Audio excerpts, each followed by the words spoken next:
Welcome to TYT. I'm your host, Anna Kasparian, and today's show is more of the same. More Israel, more pretend debates about Iran's alleged nuclear ambitions, which don't exist, but nonetheless, endless debates about it. Makes me want to slip my wrists. But nonetheless, we're going to talk about other topics today. Yes, we'll give you some updates on the memorandum of understanding and the meltdowns that have ensued as a result of peace potentially breaking out in the Middle East, something that the Israel war hawks just cannot stomach. So you have a US-born ambassador to the United States from Israel, basically saying, don't worry. Everyone having a meltdown right now about this so-called impending peace deal. Don't worry about it. We'll tell you who that is and more in the first hour. We're also going to talk about the likelihood or unlikelihood of the Federal Reserve now with a fresh new chair cutting rates. Remember, Trump was adamant that after Jerome Powell is gone, we're going to get someone as the Fed chair who's going to do Trump's bidding. And there's nothing Trump wants more than rate cuts. But is he going to get it? He might be his own worst enemy, to be honest with you. We'll also talk about how Trump's tariffs have impacted small businesses across the country and more. So there will be a lot more diversity in the show today, just because I, along with I'm sure many people in the audience, are just tired of feeling like a hamster on a wheel when it comes to the topic of Israel. You're just running in circles because we live under a government that prioritizes them over us. But nonetheless, let's get started with this MOU. And if you like to support the show, like and share the stream, become a member, tyt.com/join. I also want to kind of give you a warning ahead of time. I am in a bad mood. I spilled my entire newly, freshly made cup of matcha tea all over myself right before we went live. So let's get to it. Shall we say that this is not a popular MOU, from what I understand, in Israel? And let me be very blunt about this. Israel does not owe its existence to any president. The Iranian regime, thanks to all those military strikes, is on its back. And a deal, even a good deal, helps them get up. Because, I mean, right now, we're opening up the strait, we're lifting the blockade. That's billions of dollars going into the Iranian regime's coffers without them having done anything. They'll be like doing a Marshall Plan for Germany while the Nazis were still in power. Well, hard to imagine anything could help Thiessen get up. But nonetheless, you hear a number of pro-Israel individuals absolutely losing their minds about the upcoming signing of the Memorandum of Understanding, which we began the week hearing is something that both the United States and Iran have agreed to. Now, while the Trump administration still hasn't formally published the MOU, US officials have been circulating a draft to their counterparts as the G7 summit in France is underway. And to be honest with you, everything that we have reported on the show so far goes along with what has been leaked. And I kind of hesitate to say leak. I mean, these are US officials who are sharing this information with their counterparts at the G7 summit. That's where they're supposed to have these types of conversations. So if you're wondering what is in the MOU, well, the Israel firsters do appear to have a reason to have the meltdowns because Iran won the war. We lost the war. They have leverage by controlling the Strait of Hormuz. That leverage, should they choose to use it, and so far they have used it, has a negative impact on the global economy. So with the United States quickly running out of its strategic petroleum reserves, which has been utilized in order to keep oil prices in check to some extent, Trump knows he needs to end this war and he needs to end it quickly. Now, the Israel firsters are like, gas prices, you guys are crying about gas prices, who cares? Pretty much the entire world. You know, the people who are not devoting every waking moment of their life to Israel, a foreign nation state, that for whatever reason, we tend to have a ton of Israeli operatives within our own country egging on our government for more war, even though it doesn't benefit the American people. So let's get to the details of the core tenets, if you will, of this MOU. And this is all assuming that something giant doesn't change things from now until Friday, when this MOU is supposed to be signed between the United States and Iran in Geneva. So the MOU calls for a permanent end to all fighting on all fronts, including Lebanon. So let's pause there for a second. What happens if Israel decides we don't care? We have a right to defend ourselves and annex land that doesn't belong to us. What happens then? Let's say the MOU is signed. Israel continues engaging in their offensive military operations and land annexation in Lebanon. Well, Iran has promised to respond and respond very aggressively.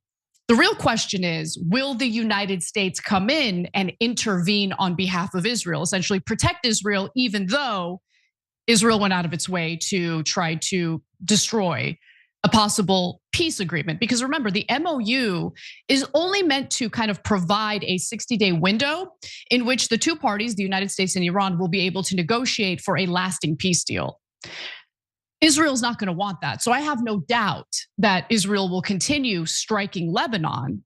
The real question is, after Iran retaliates as they've promised, what does the United States do? These are the questions you should keep in your mind as this whole situation develops. Now, getting back to the MOU and what it says, it indicates that both the United States and Iran will agree to respect one another's sovereignty. I don't know about you, I never felt that my sovereignty was ever jeopardized by the Iranians. Our sovereignty is jeopardized by the Israelis. There's no question about that. But I think that part of the MOU was more about the United States respecting the sovereignty of Iran. Both the IRGC and Iran will negotiate and reach a final peace within a maximum of 60 days. Although, if both parties agree, they can extend that time period for longer than 60 days. The US will withdraw its forces near the Strait of Hormuz. As you can imagine, the reopening of the Strait of Hormuz and the lifting of the US blockade on the strait will also be part of this deal. The United States will create a plan agreed upon by both parties for the rehabilitation and economic development of Iran. Now, this in particular really has people like Ben Shapiro reeling. We're going to hear from them in just a minute.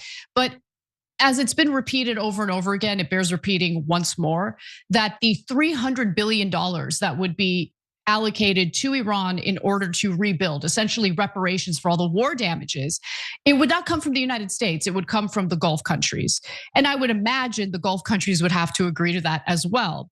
The US will lift sanctions on Iran on a schedule the two parties agree on. This would impact all sanctions impacting Iran. And we've been sanctioning Iran since the Iranian Revolution in 1979. So this is a pretty big deal.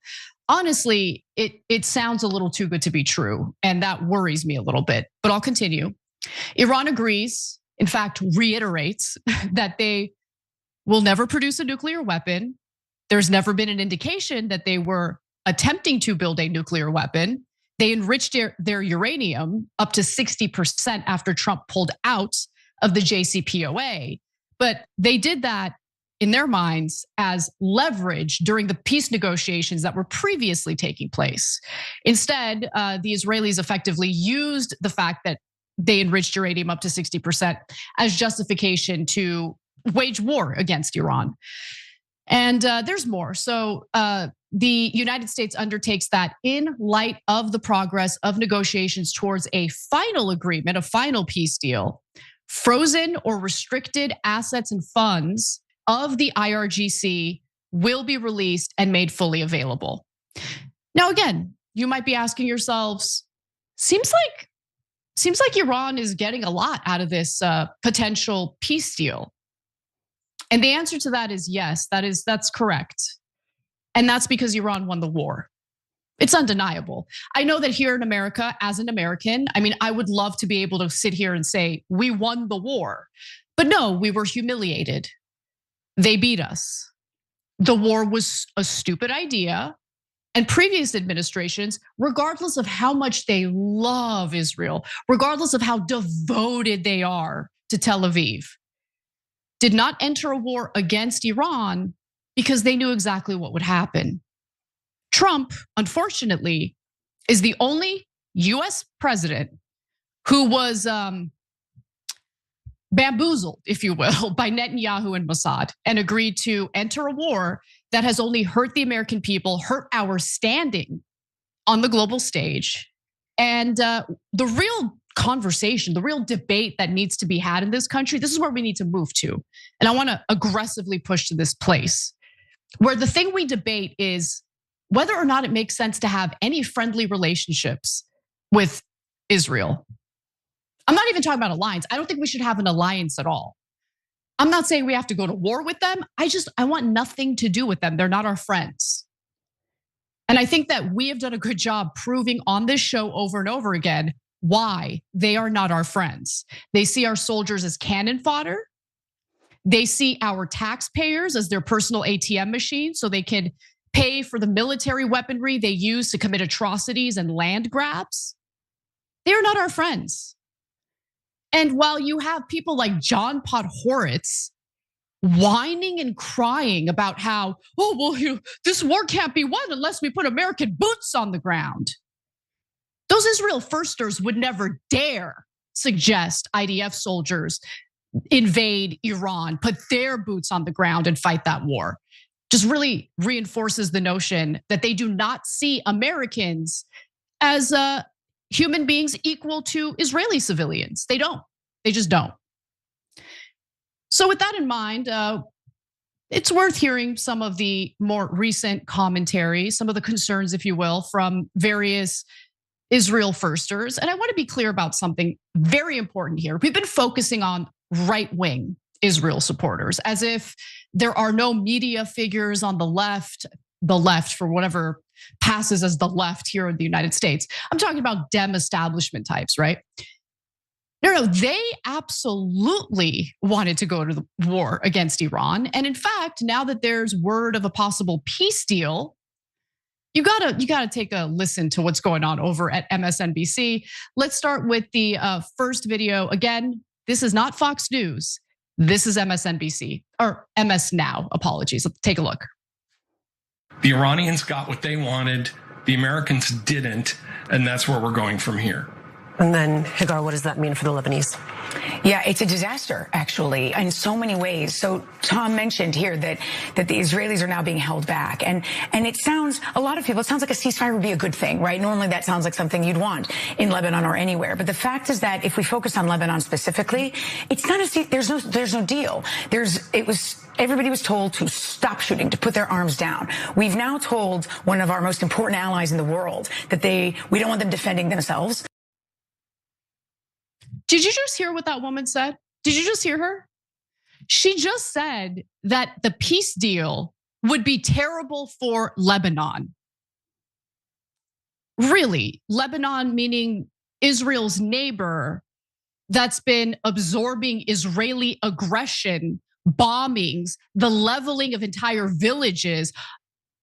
You're telling me that those people who have been victimized by Israel, they wouldn't want this type of peace deal that would end all war in their own country? Man, these people are sick. That woman is sick. She's sick.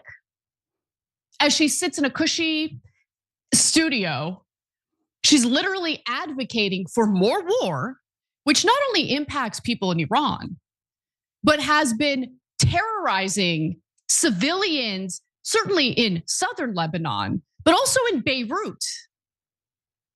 Apparently, the people of Beirut would love to continue getting bombed, according to the guest that MS Now had on.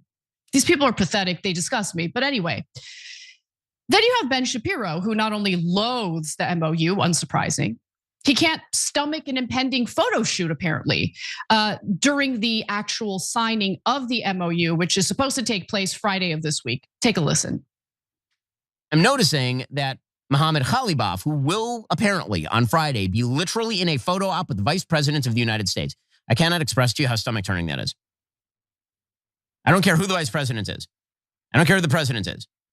Leaders of the United States of America in a photo op with a mass murdering terrorist supporter like Mohammed Khalibaf shaking hands 6 months after he blew away 42,000 innocent people in the streets. Benjamin Netanyahu is a war criminal who currently has a warrant out from the International Criminal Court for his arrest due to the atrocities he has committed. Yet he is invited onto our soil.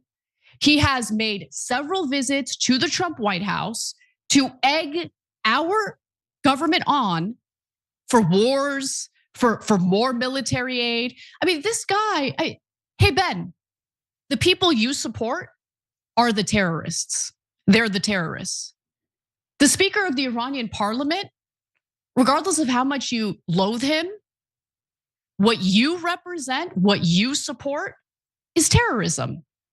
It's slaughter of innocents. It's border expansion to the detriment of innocent people. Ben Shapiro watches the IDF blow up entire villages, not just in Gaza. Who cares about Gaza? Am I right, Ben? They all like to live in their own excrement, right, Ben? Something he said earlier. And then apologized for. But I don't really care about your apology when your actions prove that you don't see these individuals as human beings. But let's move away from Gaza for a second. Entire villages in southern Lebanon just totally being flattened, leveled, destroyed. Over 1 million Lebanese people forced out of their homes, displaced. Some of them have tried to go back to southern Lebanon only to find everything they've ever owned, everything they've ever worked for, everything they ever had destroyed, gone. How would Ben feel if his family home was leveled? Not such a big deal when it happens to those dirty Arabs, right, Ben? He disgusts me. Ghalibaf? Ghalibaf is Mother Teresa compared to Netanyahu, okay?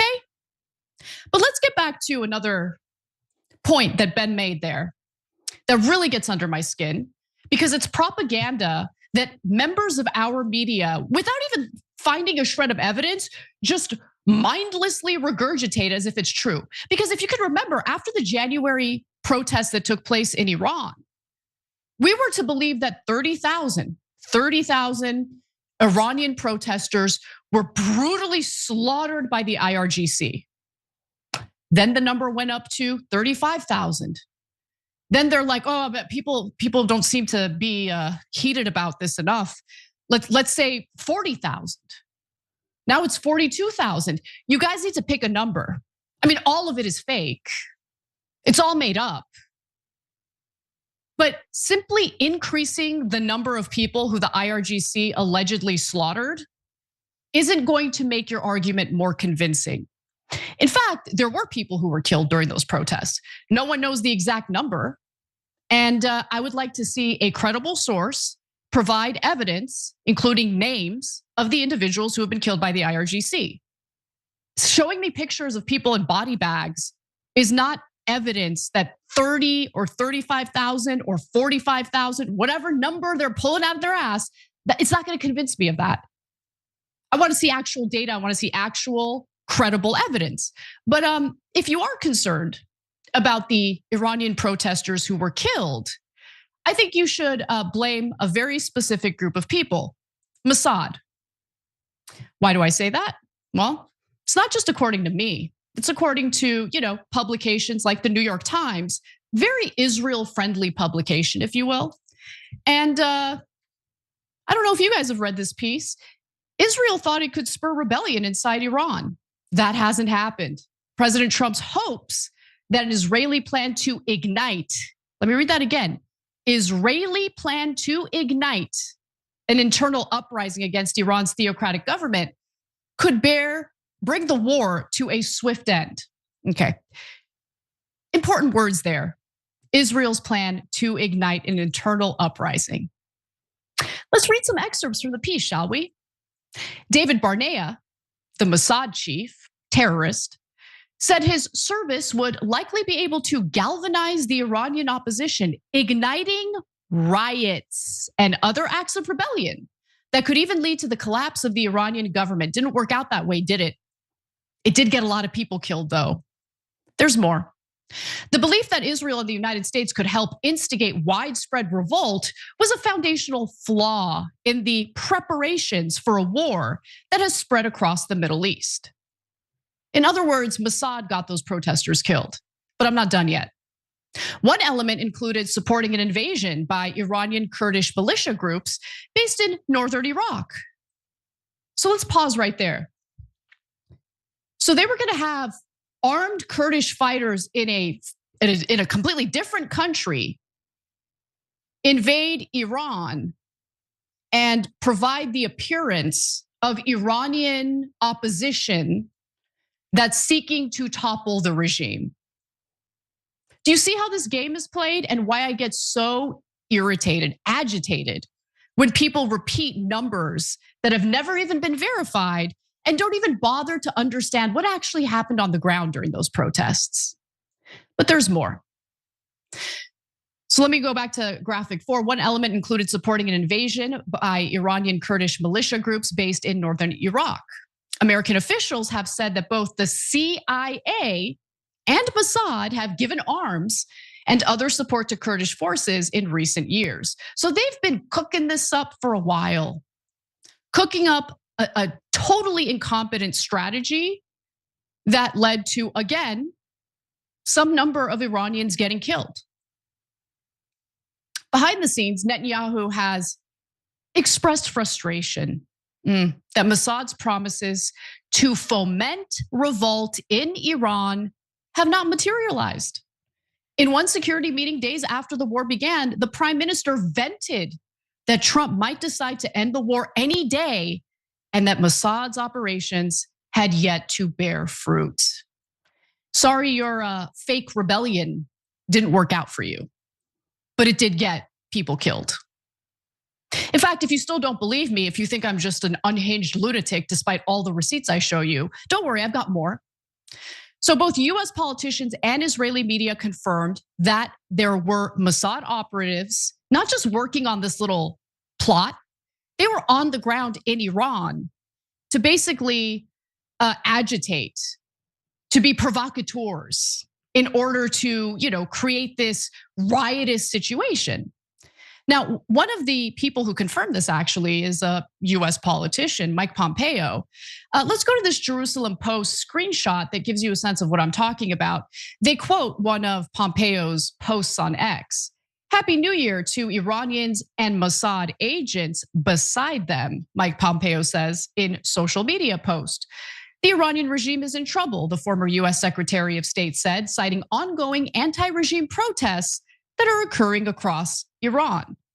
Now, I want to pause for a second because there certainly were Iranian protesters taking to the streets, expressing themselves out of sheer frustration over their economic situation, which is caused by US sanctions against Iran. That's how the protests started. They didn't begin as anti-IRGC protests. They started as protests with Iranian demonstrators expressing sheer frustration and anger over the devastating economic situation they're dealing with. Those protests were then co-opted by Mossad in order to give the appearance of an uprising against the IRGC. But what was really interesting about those provocateurs, that were posing as legitimate Iranian protesters, is some of what they did was destroy mosques. Weird, Iranian protesters, why would they destroy mosques if their real objective is to topple the IRGC? They also went in and attacked workers over in the offices of the Palestinian ambassador to Iran. I believe one person got hurt, but the ambassador was okay. Gee, that's a weird thing to do, isn't it?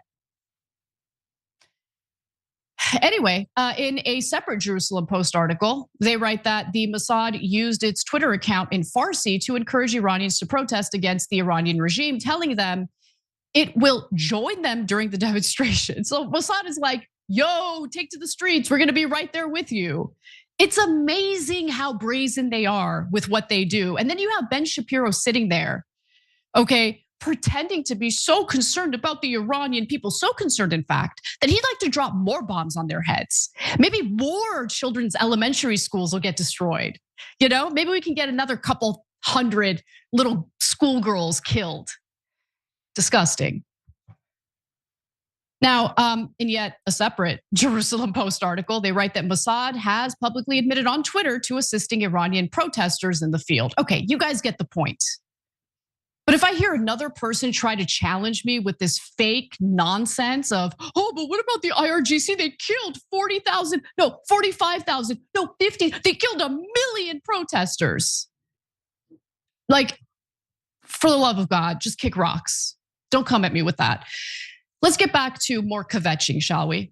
So here's Mark Levin, who's been totally losing his mind. I mean, maybe someone should do a wellness check on this guy, but he says this: I am working on a much more detailed take on the MOU and related matters. Well, good for you, Mark. I find much to be concerned about in this MOU, and I am truly hopeful that the next 60 days can be used to make important amendments to it. Namely, I would like more war.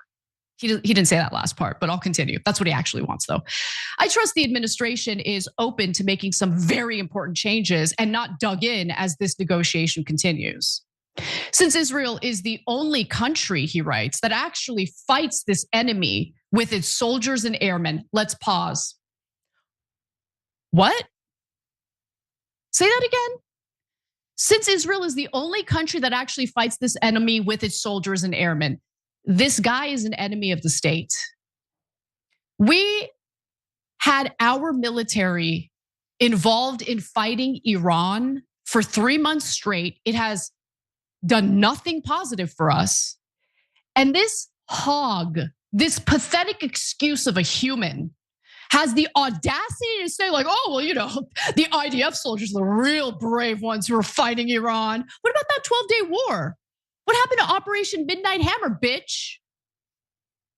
God, the most ungrateful, entitled pieces of garbage on the planet, but there's more. And whose citizens are in the direct line of fire from missile and drone attacks. Nobody in their right mind will tolerate this. No amount of berating our ally or pressuring the prime minister, which is shocking, changes anything. It seems like it has, though, Mark. It seems like it has. I always ask, why do people like Ben Shapiro and Mark Levin live in the United States? Like, you guys love Israel so much. Why don't you live in Israel? Like, I live in the country, not just the country I was born in and am a citizen of. I live in America because I love this country. I want to live here. I want to make this country better. I can't imagine sitting here constantly like obsessing over any other foreign country. And there are lots of other foreign countries I love. I love Italy, okay? Never in a million years would I sit here and demand that every waking moment of the federal government's existence should be utilized in helping Italy. But I will tell you this, Italy is certainly way more deserving than Israel is. Finally, we've got a few more videos. I know I'm taking a while with this. So deep breath, because we're about to go to a John Podhoretz video. Let's do it. Trump is now saying Bibi is indiscriminately murdering Lebanese, but the Iranians are nice and they only want to help their country. What's going on? So I'm telling you what's going on. What's going on is something happened and he decided that he went the wrong way and he is ratcheting himself in the other direction. Once he turns tail, suddenly Iran's nice, Qatar is brave, another thing that he said today, and you will always be my friend, and you were so brave and so wonderful in these talks, and Israel is the bad guy. So, which is where he's going. Like this is the opening this weekend. He went from Bibi is what the F are you doing? And you're without judgment. And now you're blowing up apartment buildings in Beirut, and the Iranians are really nice. Life comes at you hard, John. Life comes at you hard. But Trump is right. Trump is right. Israel is evil. Israel is leveling entire villages. There is no precision. There is no interest in targeted strikes. There is no interest in taking extra precautions to ensure that you protect as many civilian lives as possible. Israel trains dogs to rape Palestinian detainees who haven't been charged with anything. Sorry, John, that's what Israel is. Now, is Iran innocent? I mean, I'm sure there are plenty of things I can point to with the IRGC that I don't agree with, I don't like, but let's just talk about their conduct during this war. Because you want to know what Iran did to retaliate? They struck military bases for the most part. In the very beginning days of the war, they did hit a hotel, which I spoke out against. That's not the right thing to do. But compared to the war crimes committed by Israel, are we really having a conversation right now about that? Really? How many villages did Iran level? I'd like to know. How much land in foreign territory is Iran attempting to steal, to annex? When was the last time Iran was engaged in a border expansion project? It's about time Israelis open their eyes, live in reality, and realize we're the baddies. Unfortunately, since we're tied at the hip with Israel, we, meaning the United States, are also, unfortunately, the baddies. And I'd like to change that paradigm. I don't want to be aligned with countries like Israel. But like what's amazing to me, and I'd love to hear what you all think, so please write in, is just this lack of self-awareness, lack of self-reflection. They literally do think they're above everything and everyone, including the rule of law, including like universal values. It's really sick. But we do have one more video, and this one might make you a little bit hopeful. It's Batya Ungar-Sargon, and here's how she reacted to the MOU. I don't have a problem with Trump getting annoyed at Bibi. I don't have a problem with him sort of saying you guys overpromised and underdelivered. We're great allies, us and Israel, but our interests are not identical. They frequently converge and they sometimes diverge. And if this was a great deal for the United States and a bad deal for Israel, I would not necessarily have a problem with that. If this was a real America first win, I would be cheering it on. It's Israel's job to try to get the most they can out of us, to squeeze us for as much as they can. And it's our job to say yes when it's in our interests and no when it conflicts with our interests. And I'm really just, as an American, the idea that we have been brought to our knees over this is very, very horrifying to me, especially because of the cost that working class Americans have already paid for it. Okay, so just based on that video alone, it seems like she has a pretty reasonable take, right? She's prioritizing what's best for the United States. She says that even, if the deal's great for America, but not great for Israel, she won't be upset about it. The thing is, if you follow her work and her posts on social media, she doesn't think it's a good deal. In fact, she minimizes why the US would want to end the war in the first place, writing on X. The greatest superpower to ever exist, brought to its knees by a few minds. Just a disaster for America. Batya, I beg you. You're not a military expert, nor am I. And so when you are so certain that there was a military option at our disposal to reopen the Strait of Hormuz, you need to explain where you got that information and what that military option is. Because there is a chorus, a unanimous chorus of military experts, colonels, generals, who have said repeatedly, there is no military option to reopen the Strait of Hormuz. There is no military option for regime change in Iran. This goes beyond a few alleged mines that Iran allegedly placed along the Strait of Hormuz, which I'm not even fully buying. But even if that were true, that wasn't the reason why Trump is pursuing an MOU. And she talks a lot, by the way, about how much Americans are struggling, working class Americans are struggling. She considers herself left-wing MAGA because she cares so deeply about the working class. The working class has been battered by this war already. So a continuation of it wouldn't make the matter better, would it? All right, we got to take a break. But if you are too optimistic, don't worry. When we come back, you're going to hear from someone who is urging you to not be optimistic and urging the Israeli firsters to just calm down because it's unlikely the MOU is going to happen. I'll tell you who that is when we come back.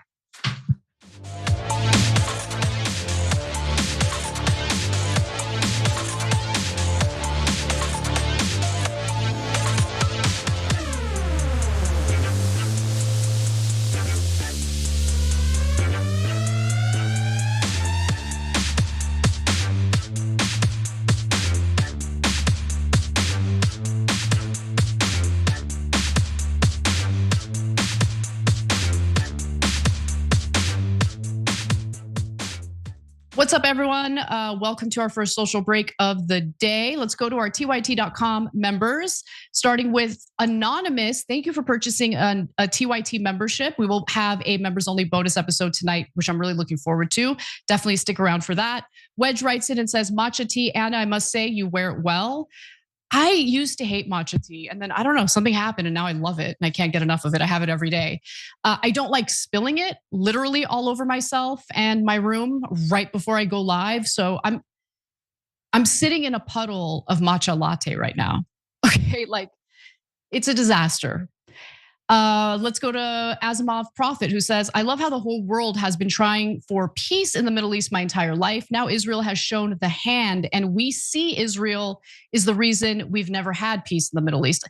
Look, the one thing that I will say about just the devastating events that have occurred over the last nearly 3 years is a lot of Americans have woken up, and that gives me so much hope. It really does. So keep fighting, keep fighting. And it gives me hope because it makes me realize something I already knew, but it reinforces. Most Americans, most people, in fact, are good people, and they don't want to see the slaughter of innocents. They don't want to fund it. They don't want to aid and abet it. I'll read more of your comments when we come back.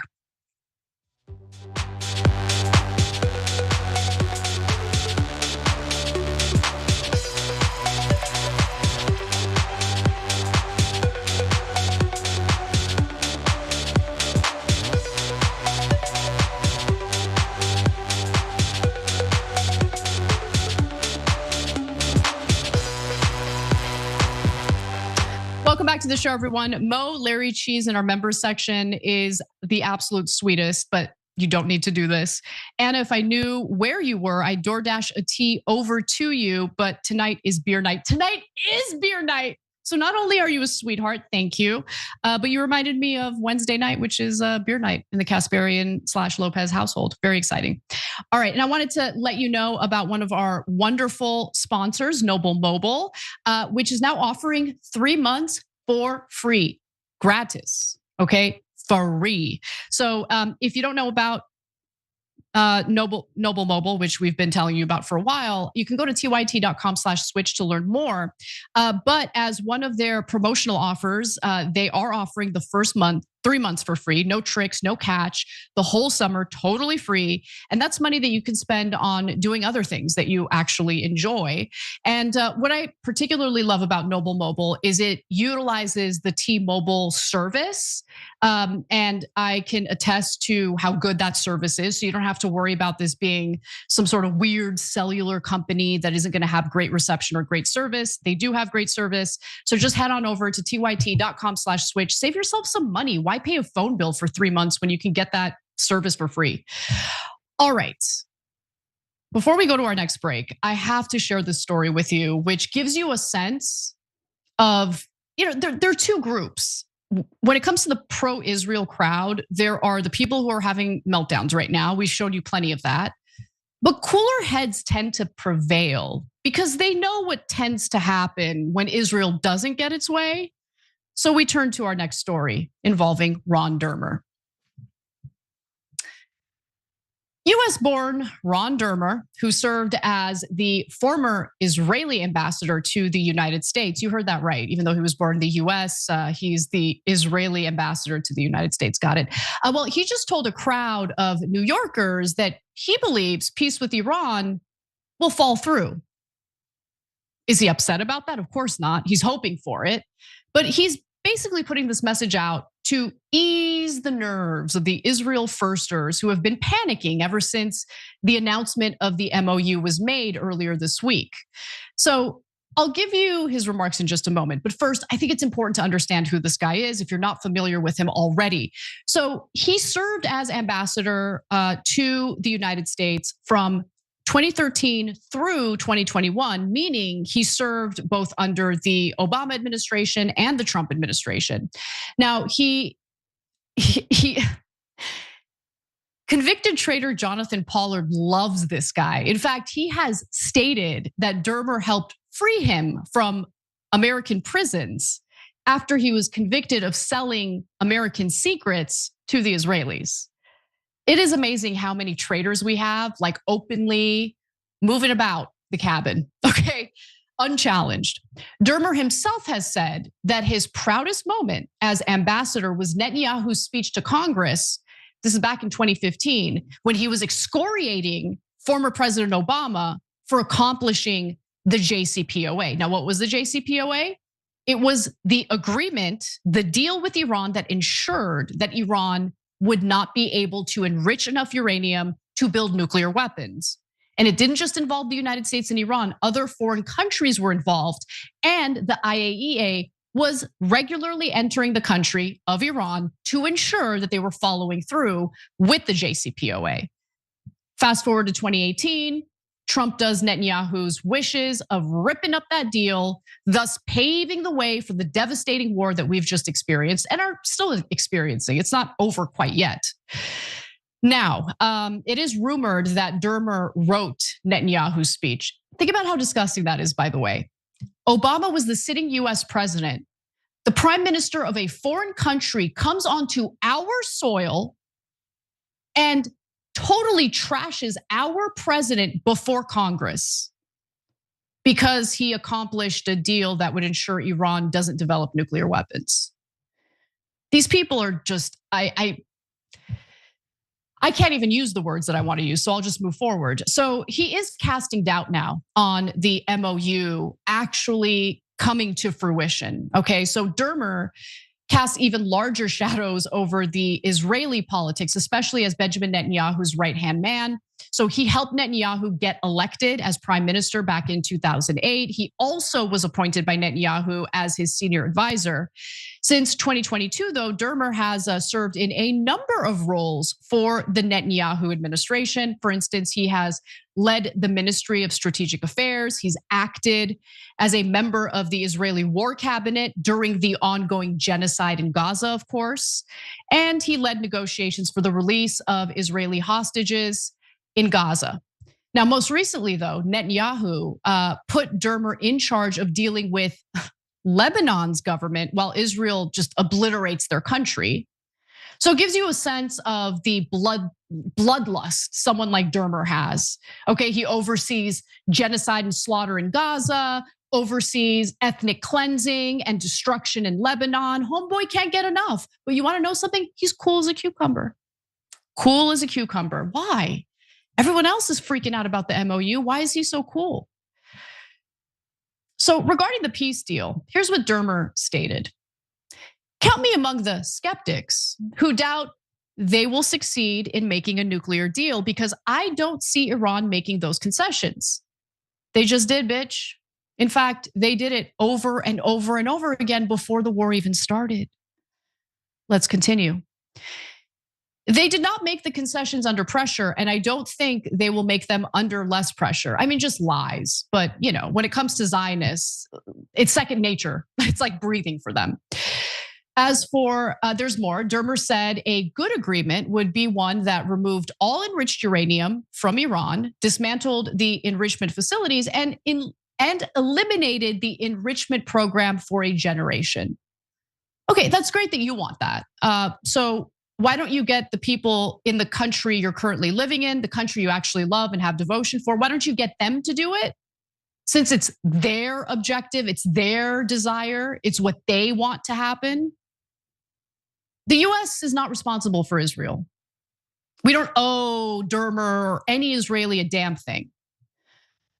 Dermer said, I doubt that will happen. Take a deep breath. This is a corridor that may lead to something else in the future. In the meantime, Iran is far weaker than it was. I mean, they were still able to spank your ass, right? And the United States. So Jonathan Conricus just yesterday, in a conversation with Mario Nawfal, made it abundantly clear that Israel doesn't have the capacity to fight Iran unilaterally without the help of the United States. As for Israel's war on Lebanon, Dermer seemingly admitted that Israel does not obey ceasefires because guess what? They don't. This ceasefire was a disaster for Hezbollah. Why? Between November 2024 and March of this year, Hezbollah lost 450 terrorists. The number of soldiers killed, the number of civilians killed on this front, 0. I mean, this guy, Israel wiped out entire families as they were sleeping at night. Entire families. Family of 5 lost, killed in an Israeli airstrike overnight. How many of those headlines have we read? Really? So like the 5-year-old kid was a Hezbollah terrorist? Is that what that was? They don't see anyone other than fellow Zionists as human. So they don't see the Lebanese people, whether they're Christian, whether they're Muslim, it doesn't matter. They don't see them as human. That's why he could sit there and literally spew out of his disgusting, rotten mouth that not a single civilian was killed in Lebanon. Let me read you the entire statement again, because the whole point of his statement here is to say, we badly hurt Hezbollah because we agreed to a ceasefire. They stopped firing and then we slaughtered. So tell me again, who's more trustworthy, the Israelis or Iran? Because on one hand, he's like, we can't trust Iran. No, we can't trust you. We can't trust Israel. This ceasefire was a disaster for Hezbollah. Between November 2024 and March of this year, Hezbollah lost 450 terrorists. The number of soldiers killed, the number of civilians killed on this front, 0. This is a good ceasefire. They stop, we fight. Because you're terrorists. You guys are the terrorists. There is no limit to your treachery. No limit to your treachery. Dermer warned that in order to finish the job against Hezbollah, as long as the Iranian regime remained on its feet, Israel would have had to conquer all of Lebanon. I'm sure that's what they're attempting to do. They're failing, they're losing a lot of soldiers. But I'm sure that's what they intend to do. At least that's what they intended to do. And remain there for a prolonged period, including controlling the external border with Syria. Do you guys get it now? Do you guys see the game that's being played? Is this really about Hezbollah or is this about taking Lebanon? We would need an army about twice the size of the IDF. Understand that this is what we would have to do. Well, where are you gonna get those soldiers? Where are you gonna get those soldiers? You need to double the size of the IDF to permanently occupy the entirety of Lebanon. This is how these people think. Dermer also made clear that the Netanyahu government will continue to rampage Gaza. Of course, I wouldn't expect anything else. The war ended on Israel's terms, but the work is not over. Anyone who thinks Israel will leave Hamas armed 2 or 3 kilometers from our population is fooling themselves.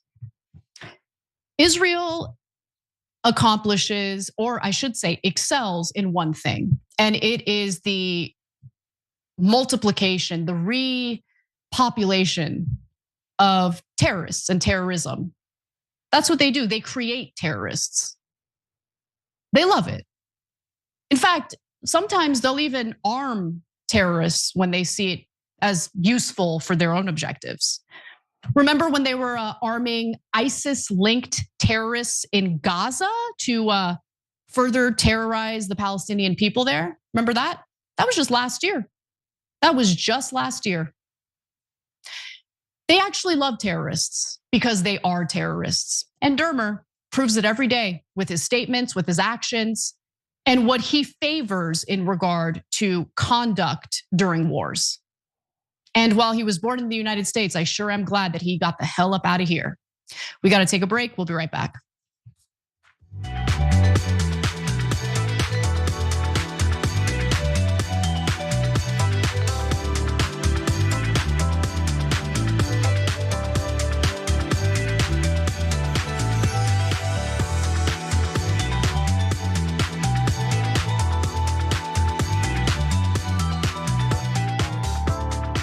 All right, everybody, welcome back to our social break. We've got Elliot ZP who says this deal is too good for Iran because it is not meant to be implemented, only extended over and over with Hormuz open, but Iran not getting anything beyond a few $1 billion. Look, I'm also pretty skeptical of this MOU really turning into a permanent peace deal. I don't want to be too negative. Let's wait and see what happens. But here's the thing, even if Trump succeeds in getting a peace deal, the thing to know about the Israelis, which is why it's so important to decouple from them, is they're relentless. They're relentless. You heard Batya Sargon in that clip talk about how it's Israel's job to squeeze whatever they can out of the Americans. Yeah, that's what they do. And they are relentless. So unless we end our alliance with that country, we're never gonna have peace. We're just not. Dav Mill says, which right listed in the Constitution is limited by bad actors like the Second Amendment? Does one need a permit to speak because someone incited a riot? Protest because mostly peaceful protests involving looting and arson? Dav, I'm not sure what your question is. Which right listed in the Constitution is limited by bad actors? Like, oh, I see what you're saying. Yeah, I don't think, I used to agree with, oh, maybe we should consider gun control after there was a shooting. I've actually changed my mind on that. And it's because of the point that you're raising.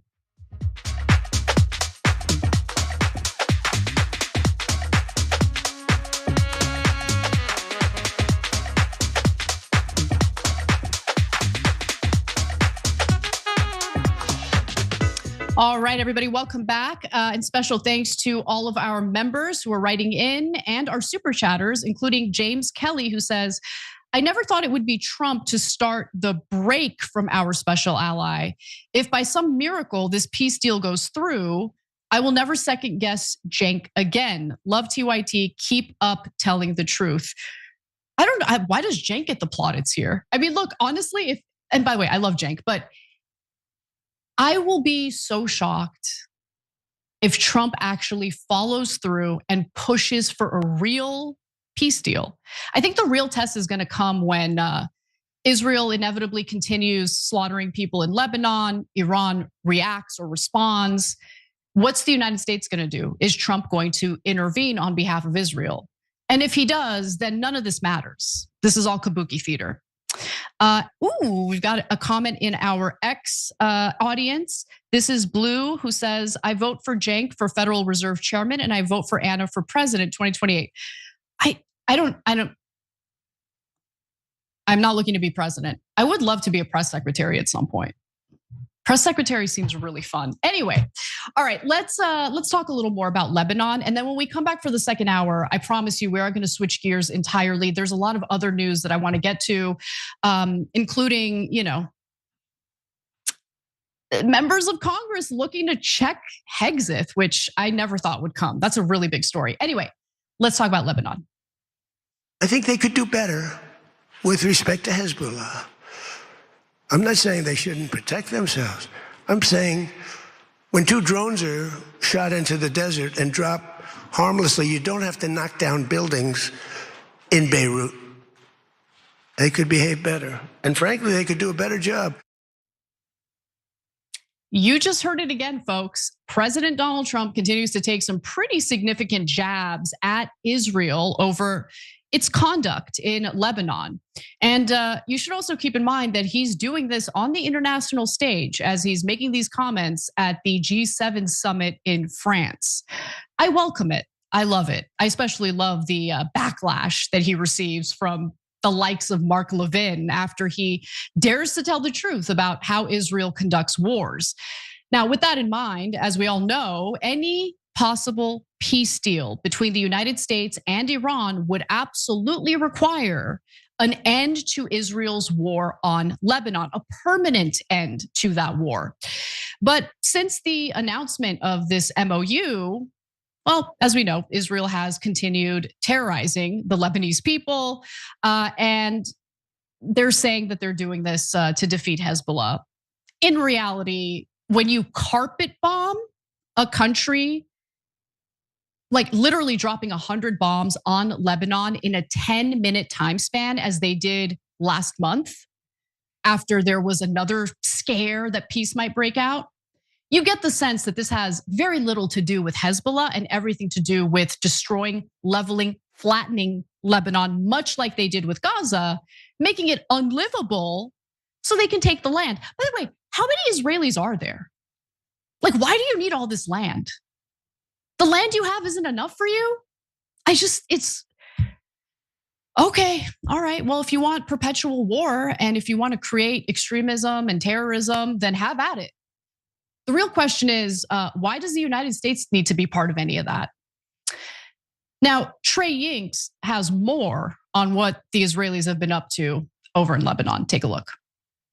Here in Tel Aviv, we are tracking new reports of Israeli airstrikes against Hezbollah in southern Lebanon. Right now, there are Israeli ground forces in southern Lebanon, inside Hezbollah territory. And again, reports indicate they are still conducting airstrikes against Iran's largest proxy. Now, last night, the IRGC threatened to bomb Israel if they continued these strikes. And we heard from Iran's foreign minister just 2 days ago saying that Israeli strikes against Lebanon would be a violation of the Memorandum of Understanding.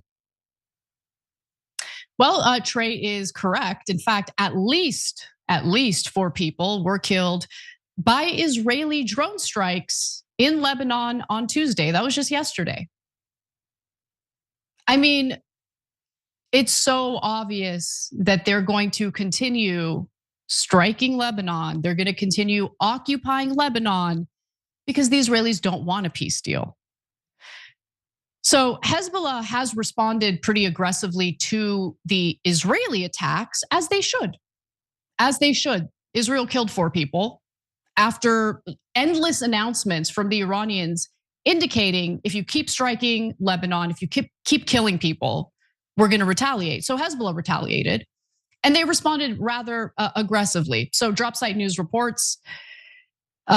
Reports are emerging of a serious Hezbollah attack on Israeli forces operating in southern Lebanon. Okay, not northern Israel, operating in southern Lebanon. The IDF soldiers are trespassing. They are in territory in a country that doesn't belong to them. So you should expect resistance fighters to resist. And that's what happened here. And it looks like they put a hurting on the IDF soldiers.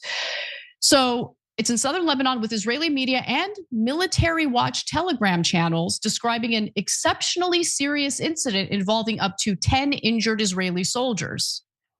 F around and find out, go home. Stop killing innocent people, stop leveling villages, go home. The reported attack comes after a day of Israeli artillery shelling, drone strikes, and air raids across southern Lebanon. Lebanon's national news agency reported Israeli forces struck several towns in Nabatea, Tyre, and Bint Jbeil districts. At least 4 people, as I mentioned earlier, were killed in Israeli attacks in the Nabatea area on Tuesday. So, I mean, does the IDF think like, oh yeah, we're just going to carry out drone strikes, air raids, all sorts of terrible activity that gets innocent people killed, and there isn't going to be a response? Of course there's going to be a response. You are currently in territory that doesn't belong to you, and you're killing innocent people and leveling homes and villages. Of course, there is going to be resistance. And I don't know what the outcome of those 10 injured Israeli soldiers happens to be. I don't really care. They need to go home. Journalist Hadi Hotit says that the operation came after Hezbollah largely held fire while Israeli attacks continued across southern Lebanon, despite the ceasefire. And as I shared with you in a previous story involving Ron Dermer was bragging about the fact that after Hezbollah agreed to a ceasefire with Israel in November of 2024, Hezbollah stopped firing, but Israel didn't. Israel didn't. And he was celebrating that. Iran has reiterated that they absolutely will intervene if Israel refuses to stop. The Iranian military's Khatam al-Anbiya central headquarters on Tuesday said in a statement that Israel has violated the ceasefire deal between the US and Iran, which calls for an end to Israel's war in Lebanon 84 times over the past 2 days. And that Israel had been continuing crimes and the killing of the oppressed people of Lebanon. Well, that's what they do. It's what they specialize in. The Iranians also added that if the child-killing army of the Zionist regime does not end its evil acts in southern Lebanon, it must await a harsh response from the powerful armed forces of the Islamic Republic of Iran. Well, from their mouths to God's ears, because that's what the Israelis would deserve. But here's the question. What does the United States do under that scenario? Do we intervene in order to protect the Israelis? Or do we recognize that this is what Israel has brought upon themselves And if they don't want to get attacked by Hezbollah in southern Lebanon, they should get the F out of southern Lebanon. This is not difficult. You can't invade foreign countries, get spanked, and then cry about it. I don't feel bad for the Israelis. All they do is spark new wars in the Middle East endlessly, again and again and again. I don't feel bad for them. Go home. Look after your own country and the land you already have, as opposed to constantly thinking about expanding your borders and slaughtering innocent people to do it. It's not hard. But they're entitled. They think they deserve everything, the whole world. No, sorry. It doesn't work that way. And if you don't like it, well, keep getting wounded, keep getting killed. That's on you. We got to take a break. When we come back, we'll switch over to some other news, including a bipartisan effort to check Pete Hegseth, but will it really go anywhere? And we'll also check in with the Federal Reserve to see if maybe we're going to get some rate cuts. Maybe not. We'll be right back.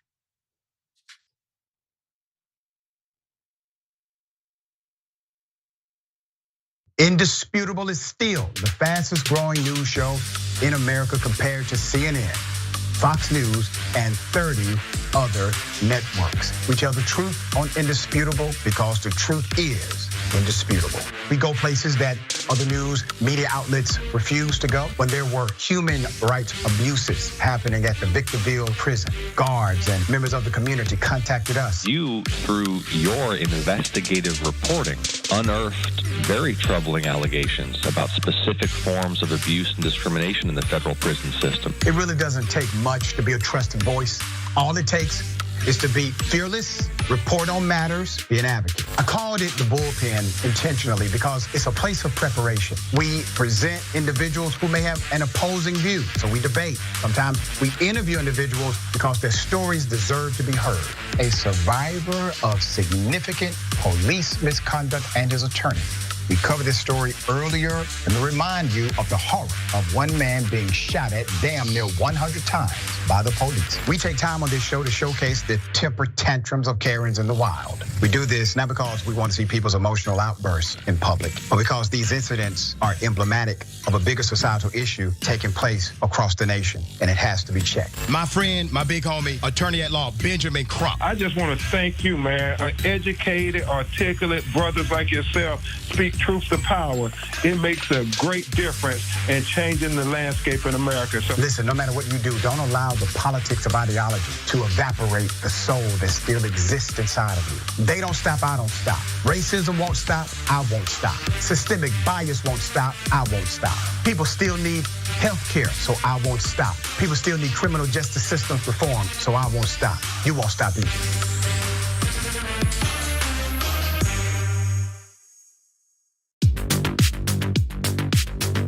I'm wearing one of our pieces of merchandise. So the funny thing about the Dragon Squad, and that's what our viewers call themselves. That's the name of the group, but every individual chooses their own name. You might have Cincinnati Dragon. You might have Harry Potter Dragon. We have a Grandma Sunshine Dragon is one of those that I remember. These are people that like to have an element of themselves, their lives, what's significant to them reflected as a part of the community. But the concept of the Dragon Squad is just something I threw away as a joke. I was mocking the Proud Boys, these like right-wing groups that come up with a name for themselves that they think is cool, but it's actually really lame. And I thought, off the top of my head, I can come up with something that's still kind of lame, but much cooler. And so I threw out Dragon Squad and I just moved on with my life.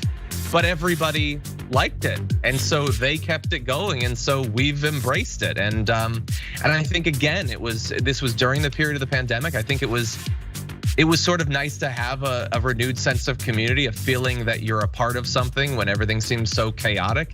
And as a result of that, we've got independent artists online streaming, making beautiful digital art of dragons. We've got, we've released a number of pieces of merchandise that people love sending us photos of them. And then, by the way, for me personally, people send me, like you can probably see in the background, like a knitted dragon someone sent me. There's a dragon book they sent me, dragon board games they send me. People have done like custom ironworks, making dragon bottle openers. Like the fans are super invested in diamond art and things like that. And so it's great that they send this stuff. Sometime we're gonna have to set up a wall of all of it. But yeah, it's definitely brought the community a lot closer together. The fact that we were no longer in this big studio, I felt a lot more personally attached to people. It felt very immediate. And I know that I personally needed the connection.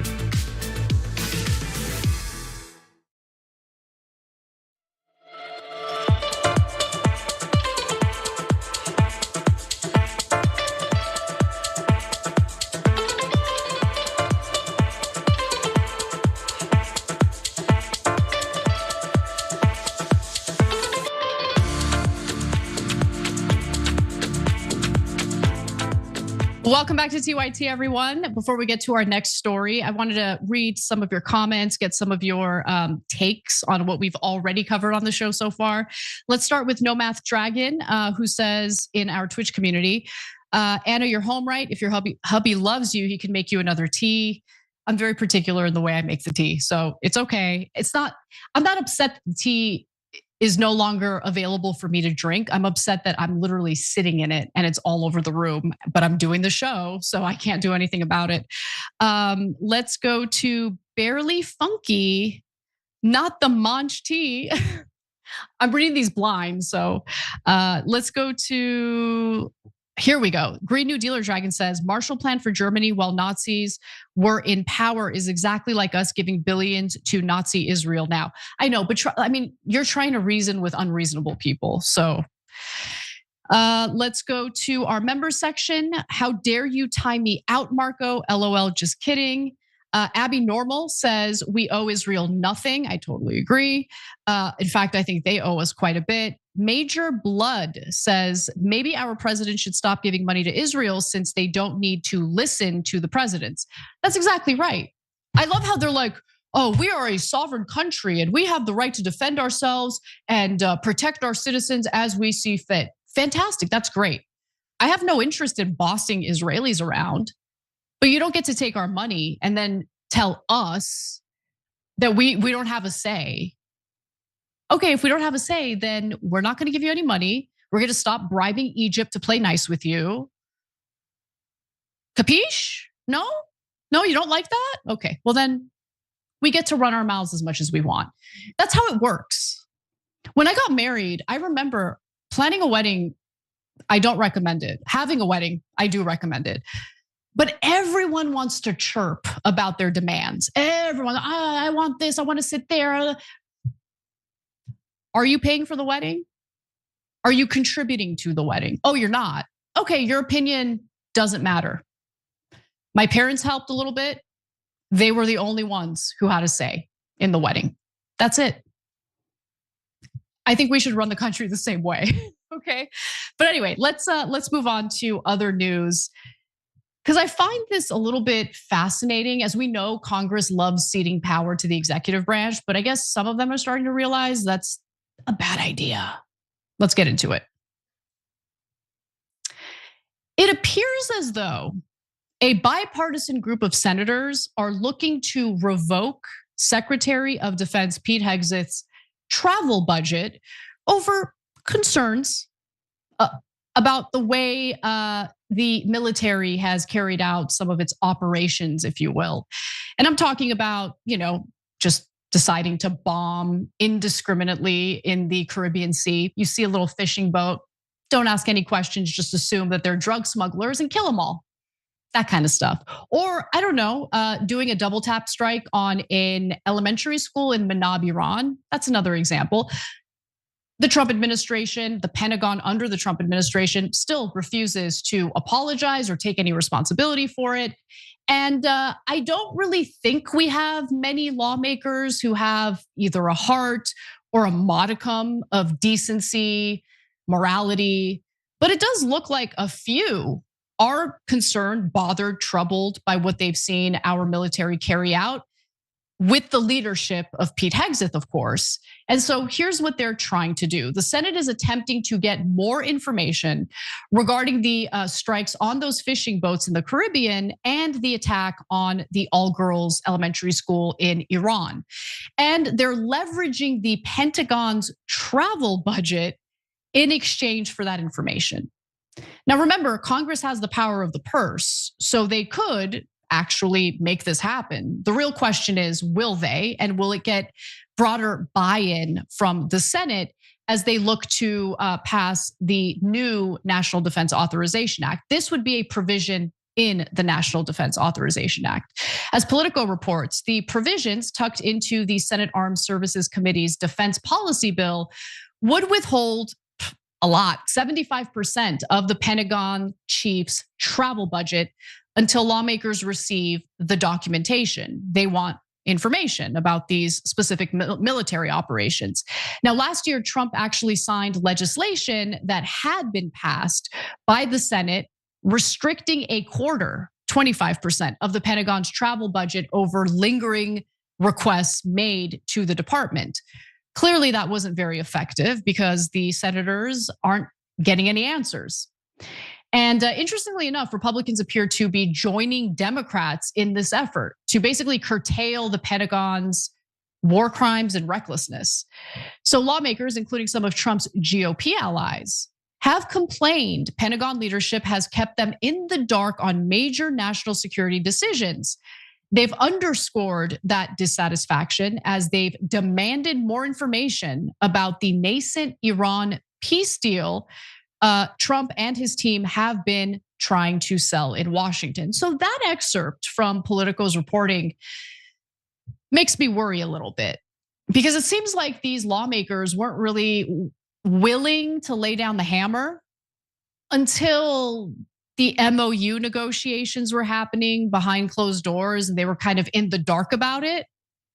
So is this really about our military carrying out war crimes and how you want to check the Defense Department? Or is this about retaliating because senators and members of Congress were left in the dark as negotiations were underway for the MOU? I don't know, but that excerpt kind of gives me pause. Hex's actions have long prompted concerns from lawmakers, though, to be fair. Since September of last year, more than 200 individuals have been killed in these boat strikes in the Caribbean as part of a military operation dubbed Operation Southern Sphere. I'm sorry, Southern Spear, not sphere, spear, like, you know. Hexis justified the attacks by claiming that the military is targeting drug smugglers without providing a shred of evidence, as we all know. Now, lawmakers in particular were alarmed by revelations of a double tap strike. It looks like we're increasingly in favor of these types of war crimes.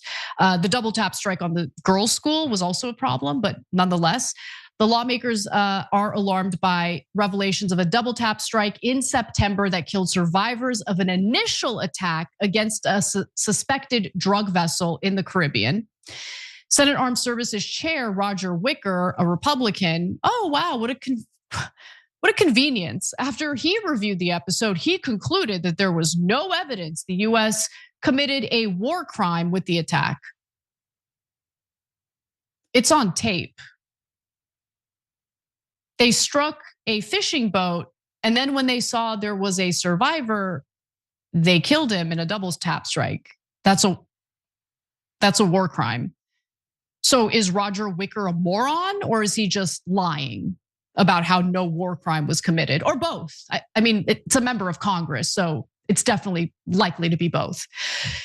But the most harrowing incident was, of course, the bombing of the elementary school in Manab.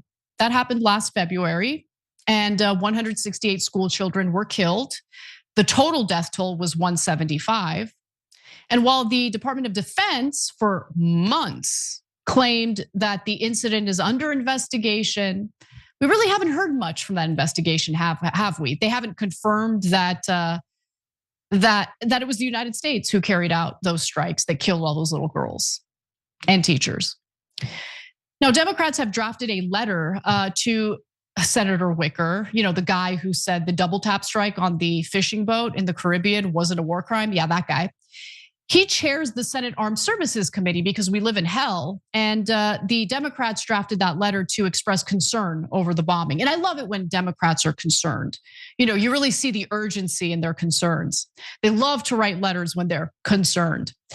The February 28th Manab strike on a school full of young girls may be remembered as one of the most devastating and tragic errors in modern American military history. That's correct. That's a little excerpt from their letter where they express their concerns. But look, I mean, okay, they want answers from Pete Hegseth, which is why they're threatening to cut his travel budget. But I want to hear what your deliberations are like as you discuss trillions being allocated to a Pentagon that has failed every single audit, that has not made us more prepared for bolstering our national security. We couldn't even beat the Houthis in Yemen. And then we were delusional enough to think we could beat the IRGC in Iran. Additionally, senators are also demanding more information on 3 American airstrikes against suspected Houthi military sites in April of 2025 and an unspecified investigation by US Special Operations Command in January. Lawmakers are requesting that Hegseth notify Congress within 5 days of early departures or firings of 3 or 4-star generals. Because as we know, Hegseth's been firing people left and right in the military. He's been letting a lot of these generals go. And this is a response to his tendency to seemingly indiscriminately fire officials without providing explanations as to why he is letting them go. But there are big obstacles to actually getting this provision passed as part of the NDAA. Raw Story points out that the competing House version of the NDAA does not include similar language, meaning the travel freeze provisions would face lengthy conference negotiations before they could become law. I'm gonna go ahead and preview what I believe is likely to happen. I could end up being wrong. This is just a prediction based on my own speculation. It will go nowhere because one thing Congress really has no interest in is holding the Pentagon accountable, holding the Secretary of Defense accountable, questioning whether or not we're committing war crimes. Congress really doesn't have interest in that. And it doesn't matter if you're talking about Democrats or Republicans. We aid and abet the worst war crimes, genocide, ethnic cleansing, land annexation imaginable with both Democrats and Republicans cheerleading it in the Middle East, of course. What these lawmakers like to do, and I would love if they prove me wrong, but they won't. They love kabuki theater. They love giving you the illusion of governing, of governance. They love to pretend like they're doing their jobs as they meet up with their donors at some cheesy DC bar, knocking back dirty martinis and conspiring over which group of Americans they're gonna sell out on behalf of their donors. That's what Congress really is, which is why they have the lowest approval rating in American history. They deserve it, they earned it. But, they want plaudits, they want admiration for the theater they're engaging in here, where they're pretending like they're gonna hold Pete Hegseth accountable. I'll believe it when I see it. And let me just be clear about one other thing. Your concerned letters don't mean anything. They're not impressive. It's pathetic. All right, when we come back, we'll talk about interest rates. Are you going to get some relief on that mortgage? I don't know. You're gonna have to come back to find out.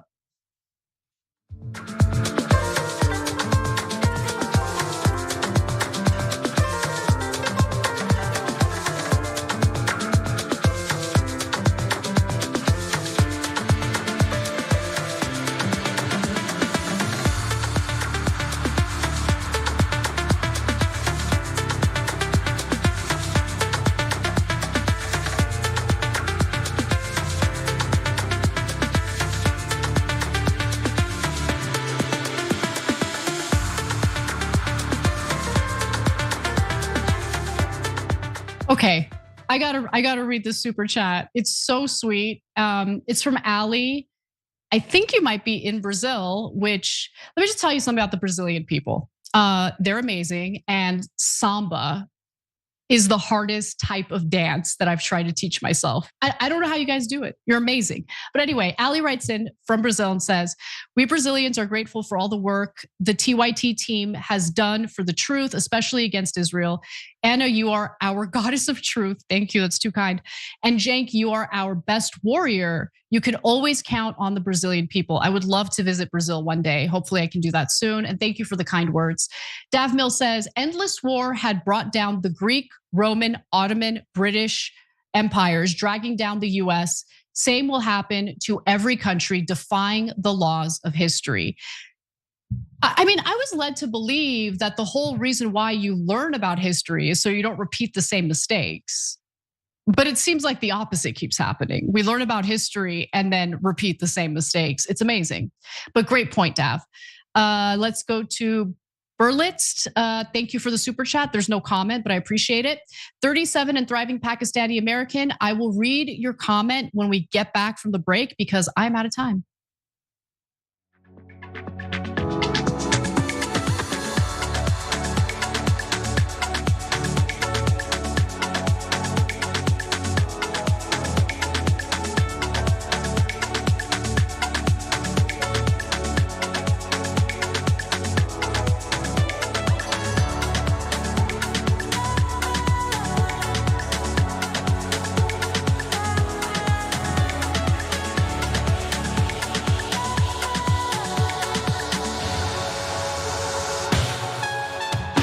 I'm gonna read two super chats before we get to our story about interest rates.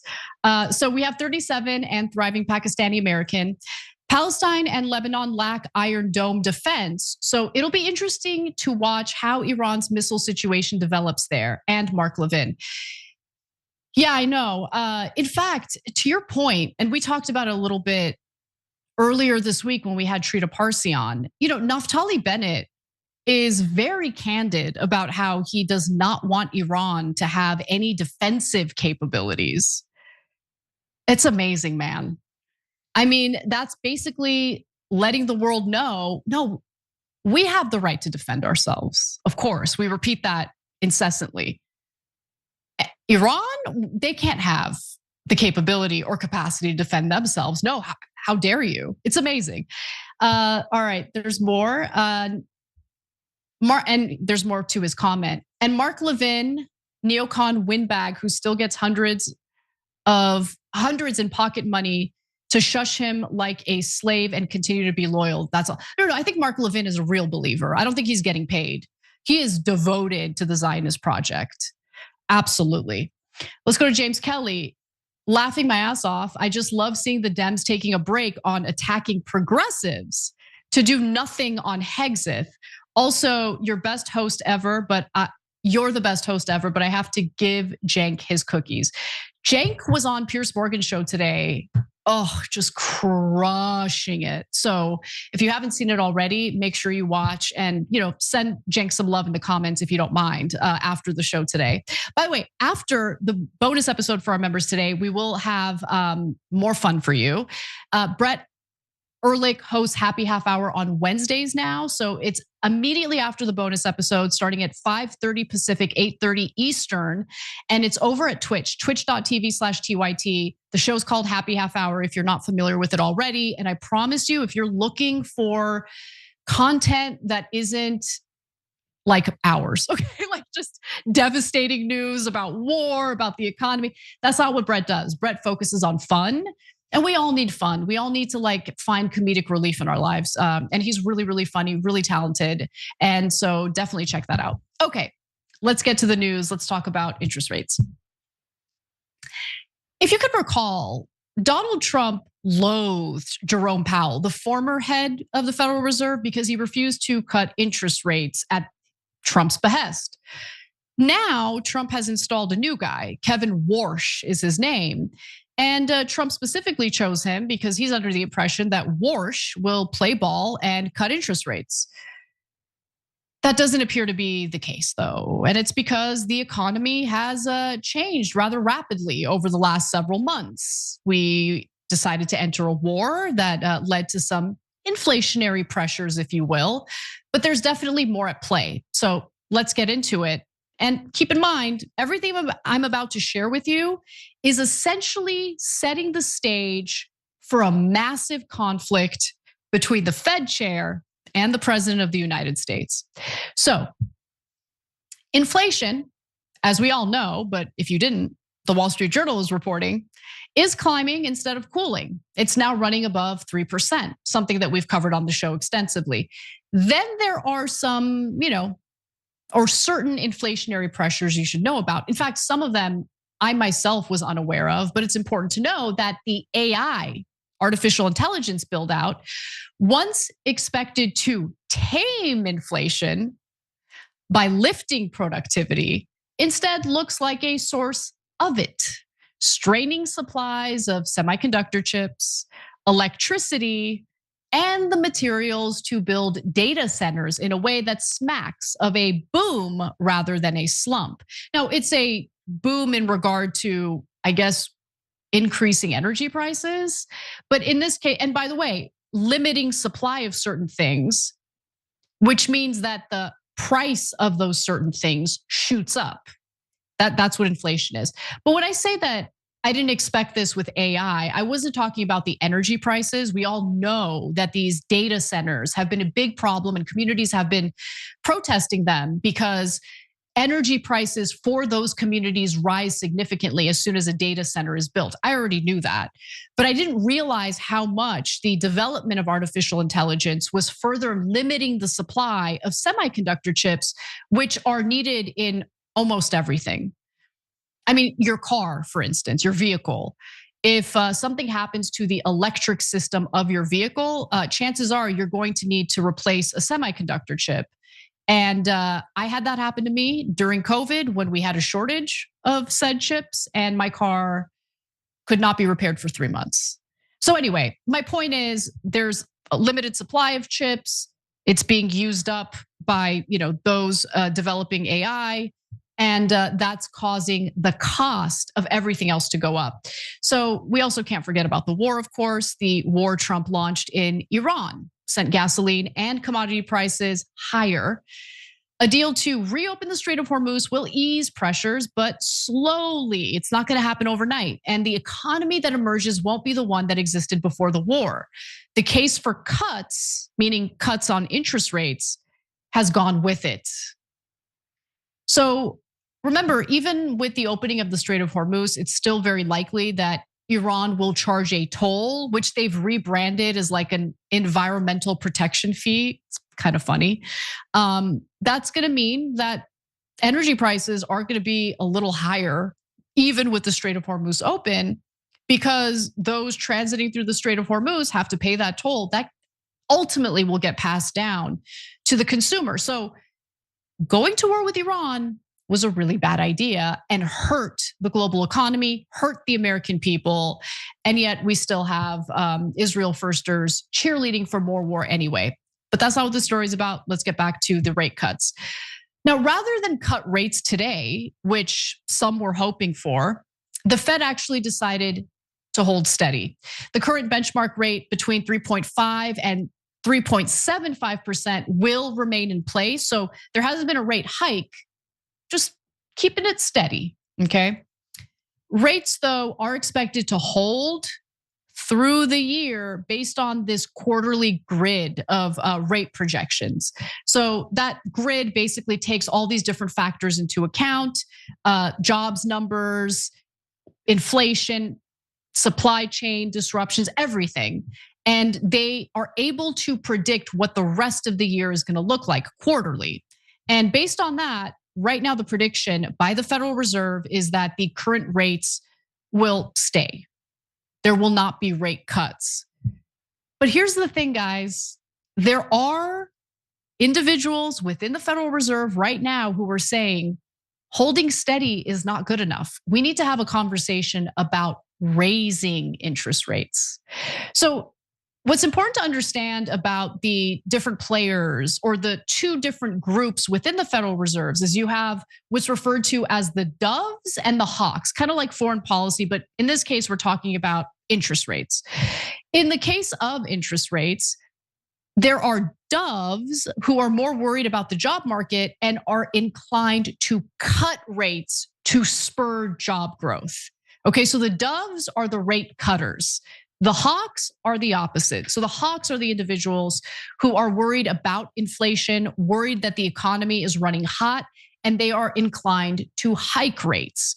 And increasingly, because of how our economy has gone in the last few months, they're broaching the topic of rate increases. So as the Wall Street Journal notes, the story of the past few months is doves turning into something closer to hawks.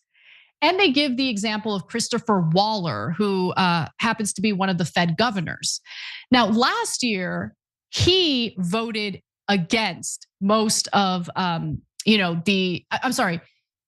So last year, Fed Governor Waller voted against most of his colleagues to cut rates. In fact, he did so in January.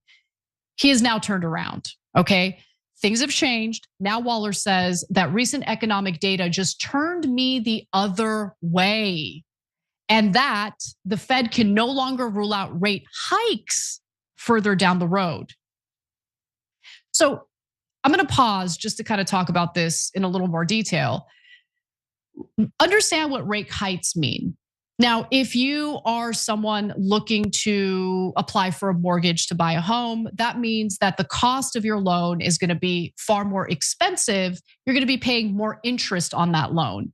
And honestly, a single percentage or even half a percentage makes a big difference.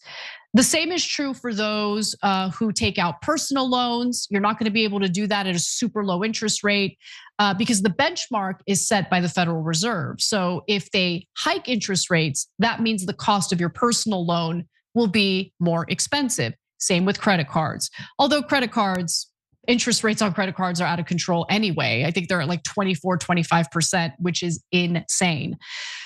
But there is, concern that over-leveraged companies will suffer as a result of higher interest rates, which is true. They do suffer.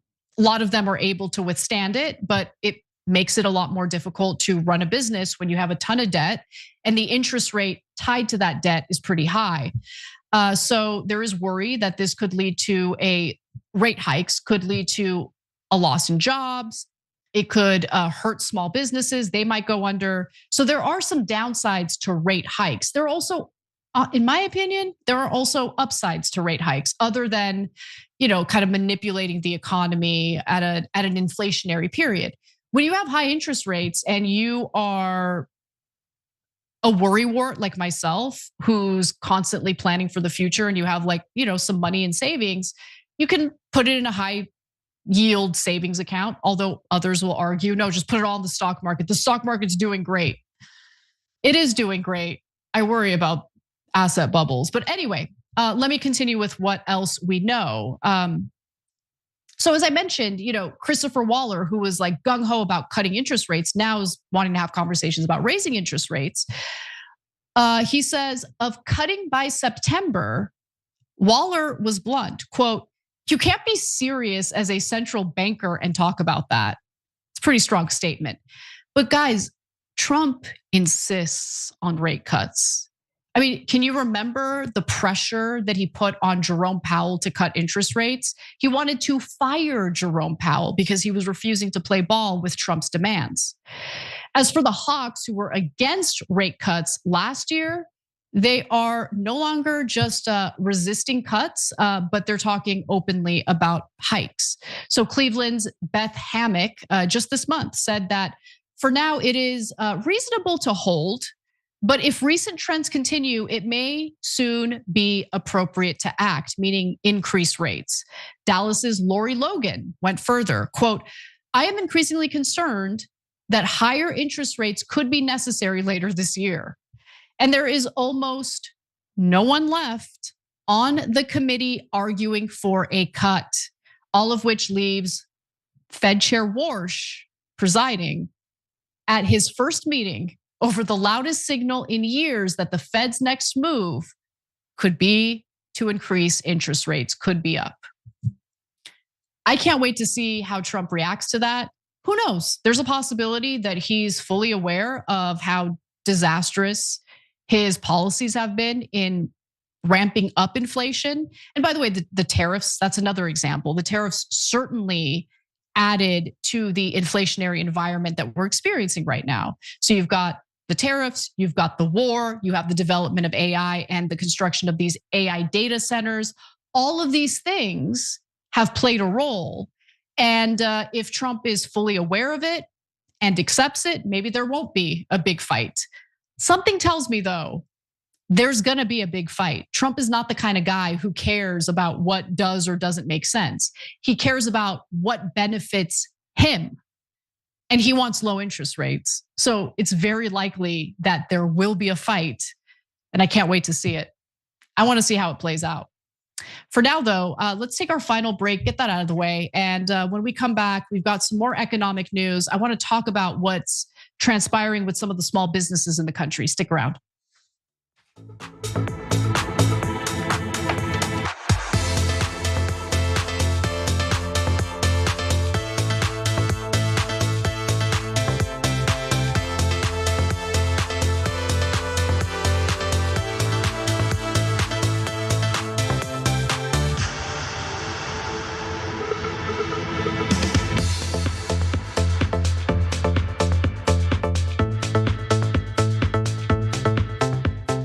What's up, everyone? Welcome back to the show.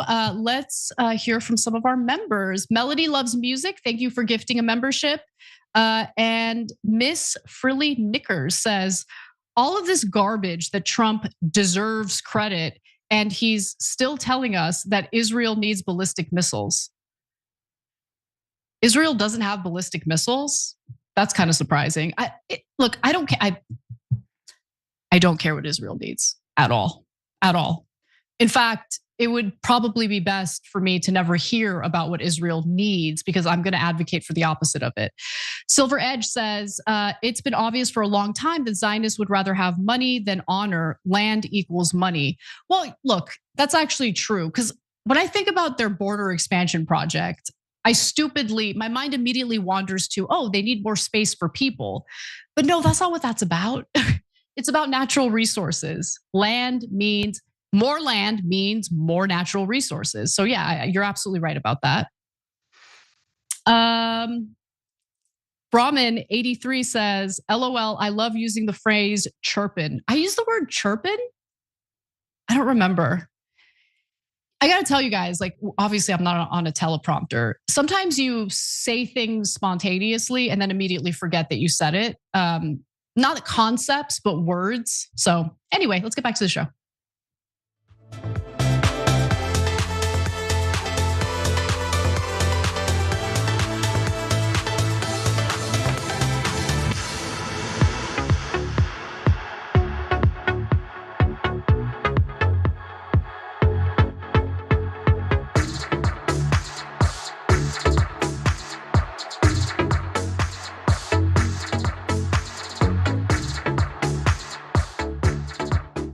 Everybody, welcome back to the show. Anna Kasparian with you. Just a reminder to check out Happy Half Hour after the main show, after the bonus episode at 5:30 p.m. Pacific, 8:30 p.m. Eastern. Happy Half Hour with Brett Ehrlich.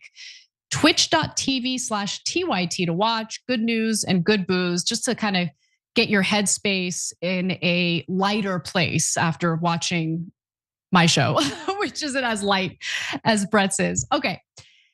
Let's talk a little bit about what's happening right now in the country. So, there was the whole White House thing that happened over the weekend. I barely care about it, but something did transpire that you should be aware of. Let's get into it.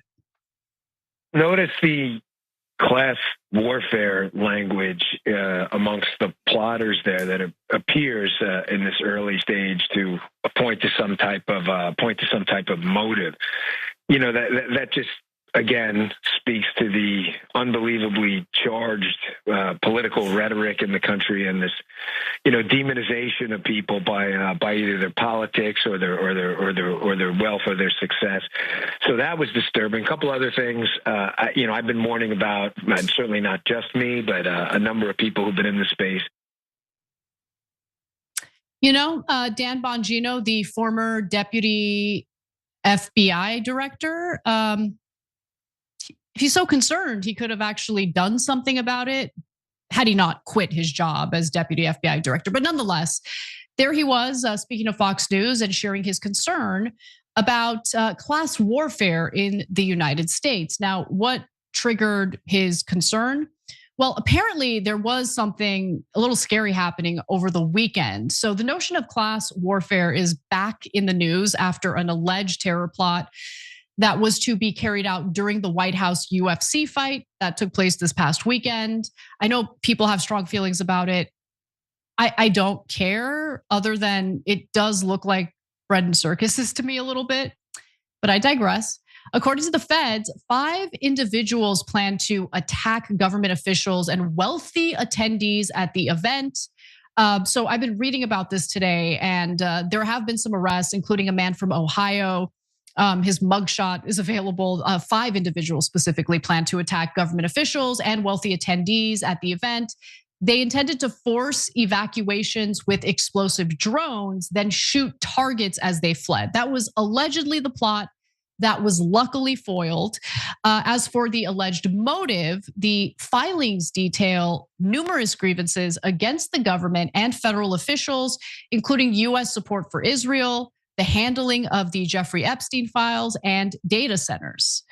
The potential targets laid out in the court filings include President Trump, Vice President Vance, Israeli Prime Minister Benjamin Netanyahu, and Elon Musk. A number of elected officials were also named, including Tennessee Senator Marsha Blackburn, Arkansas Senator Tom Cotton, and members of West Virginia's congressional delegation. Now, the feds have reportedly seized weaponry and tactical gear from the suspects, but none of them have actually purchased any drones. And remember, the drone attack was a key part of their plot. Now, here's more about this whole situation from former Deputy Director, FBI Director Dan Bongino.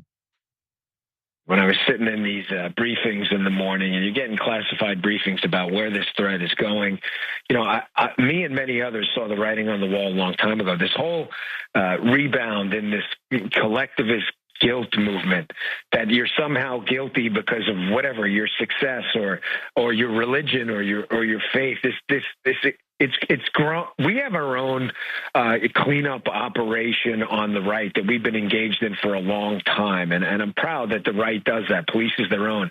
But you really don't see a similar equivalent movement, Griff, on the left. You just don't, and I get it. A lot of the leftist listeners of the show will say, Dan was a conservative candidate. He can't possibly be objective. But I promise, I was objective for the year I was there, and this is a real problem. This stuff on the left, that it's not only accepted, but condoned. You see it in just about every speech. This class warfare, collectivist guilt nonsense, really dangerous, and you're seeing it with the language in this threat here.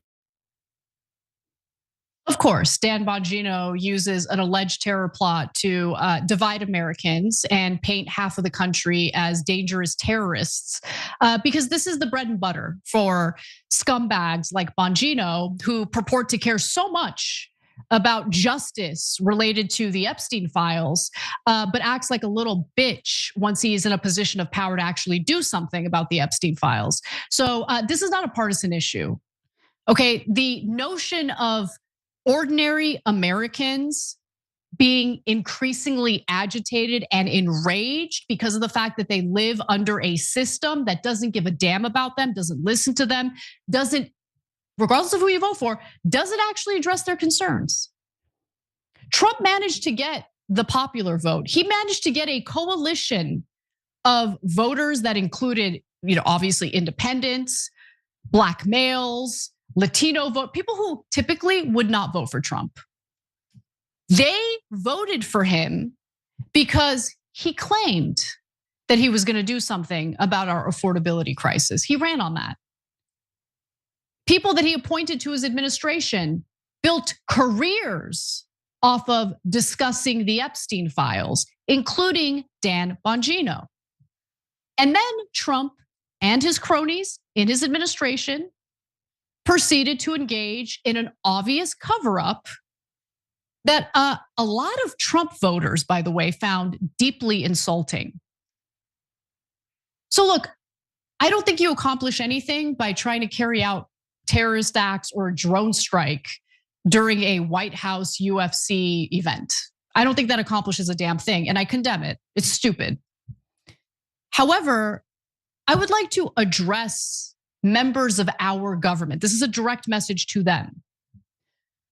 When you consistently tell the American people that their votes don't matter, and in fact, they don't matter, and they don't see any avenue in which they can effectuate positive change in this country, when they realize that our whole democratic process is just a facade, what do you think is gonna happen? Now, most people are gonna feel powerless and do nothing, honestly, vast majority of people. But there's always gonna be a small group of people who are gonna be furious enough to wanna carry out acts of violence. I'm not justifying that, but I really don't know what else government officials can expect. The wealth inequality in this country is out of effing control.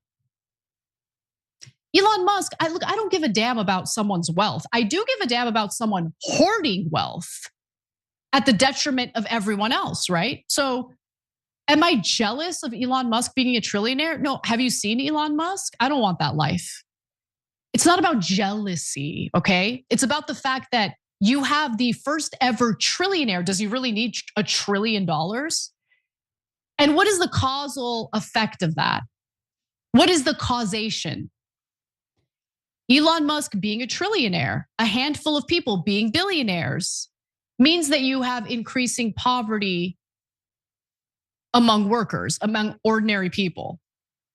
And as they become poorer and poorer and poorer, as the rich continue to hoard more and more of the wealth at the very, very, very top, what do you think is gonna happen?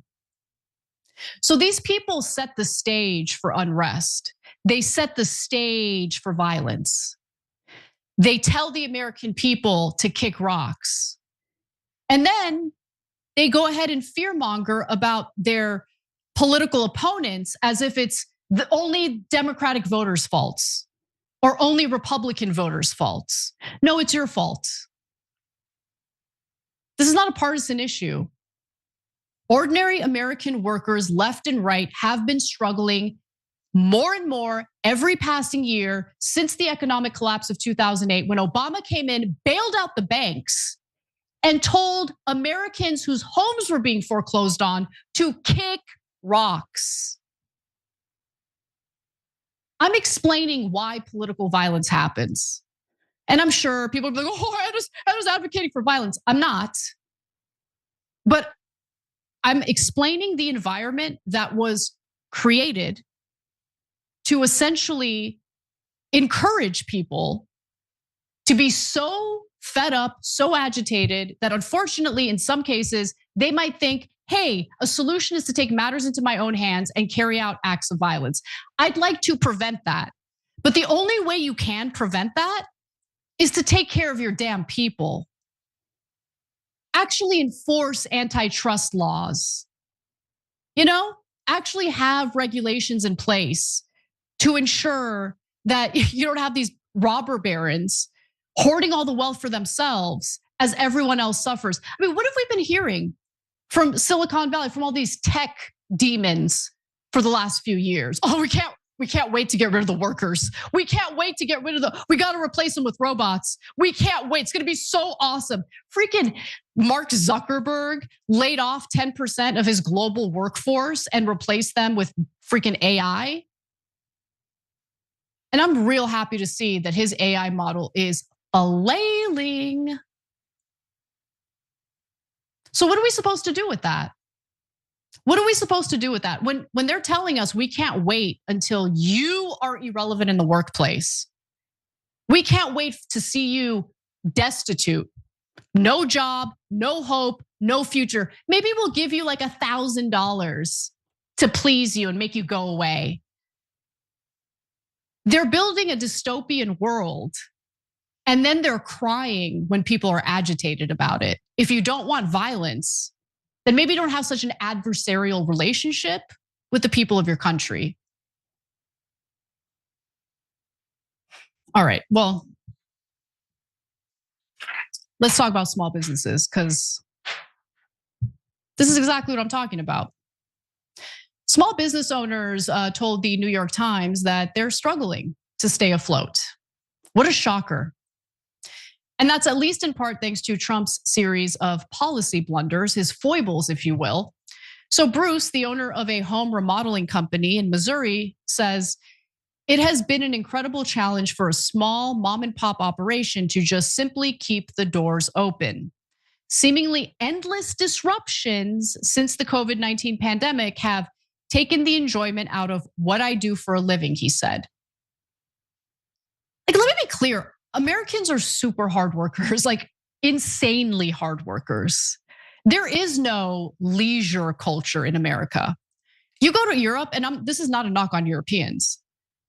They're hanging out at cafes in the middle of the day. In Spain, they'd be taking siestas still. Okay, that's not a practice of the past. It's 5 o'clock. They're taking naps. But you don't have that in America. We work constantly. We work hard. So the people struggling in this country aren't struggling because they're lazy bums. They're struggling over decisions that impact the economy that they have no control over. Like, I don't know, ham-handed, ridiculous tariffs. Obviously that hurts small businesses. Obviously that hurts consumers. Obviously that leads to inflation. Francesca, who owns a cafe in Texas, has raised her prices but still can't see a way out. We are very worried. It is a very real possibility that we could also have to close. Take a walk outside your own business area in your neighborhood. How many empty storefronts are there? Seriously. I'm in LA, there's a ton of empty storefronts. For lease for months, if not years. Small business owners are facing higher fuel costs, though in fairness, those are beginning to come down a little bit now that Trump claims that the war is coming to an end with Iran. Rising inflation overall, dwindling hopes of interest rate cuts, which you shouldn't have hopes that interest rates will be cut at least this year. Right now, the Federal Reserve wants to keep the current rate stable where it is for the rest of the year. Workforce reductions for companies that use immigrant labor. And obviously, a lot of people are also getting laid off and replaced by artificial intelligence, and price hikes from tariffs. So it can't be understated how important small businesses are to the American economy. First of all, small businesses are like 1,000,000 times better. They provide better service than mega corporations. I mean, just think about renting an apartment. If you're renting an apartment from a mom and pop landlord, the service you get, the treatment you get is 1,000,000 times better than a giant corporation that couldn't care less that you have black mold in your unit. I'm not saying all mom and pop landlords are great, but I mean, if you're gonna do a comparative analysis, where's the question? Businesses with fewer than 500 employees account for nearly half of all employment and 55% of job creation, according to the Census Bureau. In fact, in a survey conducted in May and early June by the Small Business Majority, more than a third of small business owners said they had frozen hiring because of changes to expenses and other economic conditions this year. And roughly 1 in 10 had laid off workers. So I get it. Biden's economy wasn't great, but it was on the way to recovery. All Trump had to do was come in and not F it up. He effed it up bad. I mean, the tariffs, that was the first thing. And then came the war. Then came a cut, 20% cut in oil and natural gas supply, thanks to the closure of the Strait of Hormuz. A third of the world's fertilizer transits through the Strait of Hormuz. Fertilizer is necessary to grow food. Farmers are having difficulty getting their hands on it.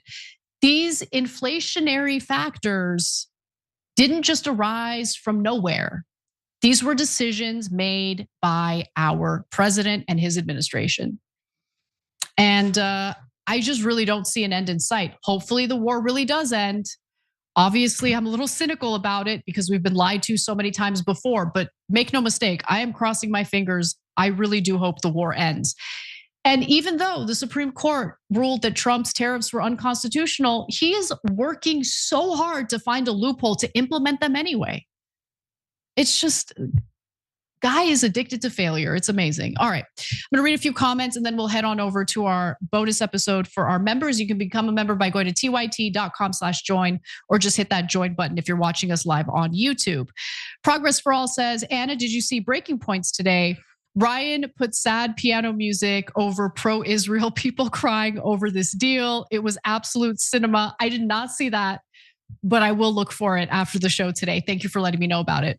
Johnny Moon 51 says the MOU needs to include the US divorce from Israel. Gets me excited even thinking about it.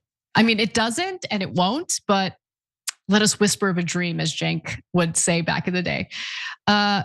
Composting Hank says the United States of America, 1776 to 2026, it was good while it lasted. Nah, we're still here, okay? We're still strong, baby. Maybe not strong, but we're still here. Peters says Israel is and always has been an illegal, immoral, thuggish state. It knows that they are in the wrong and responds by doubling down on this evil behavior. They are so wrong and they know it, but can't accept who they really are. They know who they really are. I think they celebrate it. I mean, Ron Dermer, literally, I mean, he basically said, ceasefire, they cease, we fire. Isn't it great? Like he's bragging about it. They know what they are and they think it's good. They think they are entitled to behave that way without any condemnation. It's crazy, it really is. They blamed the colonized Arabs for creating this behavior. It won't stop until Israel is totally defeated. Can't say I disagree. All right, Avenger Dragon in our Twitch section says we need to protect Lebanon. Best way to do that is to stop supporting Israel. Blues and Rhythm says, I don't care what he says. Let's see what happens when it comes time to put up or shut up with Israel. You are my kind of guy or gal. I totally agree with you, right? Like I don't want to be too cynical. I want to have at least a little bit of hopefulness, but I also don't want to prematurely celebrate it or prematurely give Trump any cookies or kudos. Bird Land Dragon says, we are braver than we think. Hell yeah, definitely. Ford Country 420 says, suddenly the Tel Aviv Uber allies crowd isn't happy that Nutty Yahoo found a puppet dumb enough to start this war. Look, all they want is a compliant president who does their bidding, and Trump has, for the most part. It's just that you can only do so much until it becomes suicide. And I think Trump realizes, no, the economy is a disaster. This is not a good thing for my own purposes. So I think that's why he's urging for the war to end. The real question is he willing to do what it takes for the war to end? And that would require him checking Israel. We're gonna wait and see if that actually happens. Through more than just rhetoric, by the way, through actions, not just words. All right, let me read one more and then we can head on over to our bonus episode. Boomer Cat Dragon says, it is so insane how fast and how far this has gotten out of control. It's hard to have hope. We can curb it back in.